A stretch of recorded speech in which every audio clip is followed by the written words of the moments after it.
Tunggu. Korang duk tengah scroll kan? Nak cari package hotel yang turun terus masjid kan? Ya. Kami di Mursyid Al-Haramain Travel Tours ada banyak package hotelnya turun terus masjid di Mekah dan di Madinah. Dekat 150 meter ke 200 meter dalam tak sampai 3 minit jalan kaki dah sampai. Kita ada Diyar Iman, Prashtabah di Mekah, kita ada Safwa Hotel, kita ada Zamzam Tower, sangat-sangat dekat, turun terus masjid. Sebab tu kami di Mursyid Al-Haramain Travel Tours alhamdulillah dah 13 tahun kami buat package yang hotelnya turun terus masjid.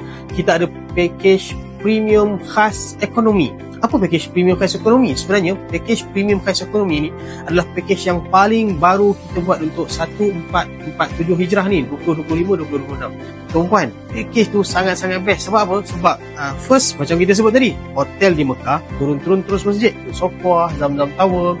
Di Madinah kita duduk Diyar Iman, Prashtabah Hotel yang dekat-dekat dengan masjid, 2 ke 3 minit jalan kaki dah sampai ke Masjidil Haram. Tambah lagi apa? Untuk sewaktu kita berada di Mekah, kita akan ada lawatan ke Taif. Alhamdulillah.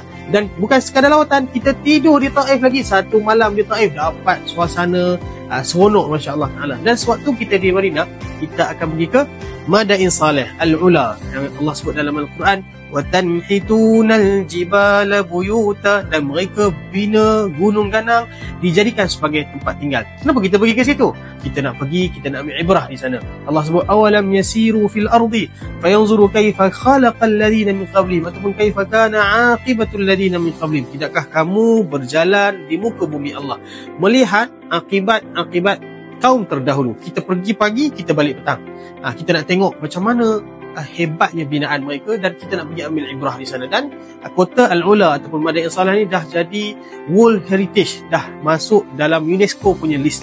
Itu je ke package kita? Banyak lagi tuan-puan. Kita ada package premium ekonomi. Yang tadi package premium ekonomi khas sebab dia tidur di Taif dan dia pergi ke Ula. Tapi sewaktu berada di Madinah dan sebagainya, banyak lagi lawatan lain. Dan package lain banyak lagi. Kita ada package premium ekonomi, package grand ekonomi. Di Mursyid Al-Haramain Travel Tours bermacam package ada. Yang penting tuan-puan daftar segera. Sebab 200 orang pertama dia akan dapat free high speed train Mekah Madinah ataupun Madinah ke Mekah. Yang penting tuan-puan kena cepat segera.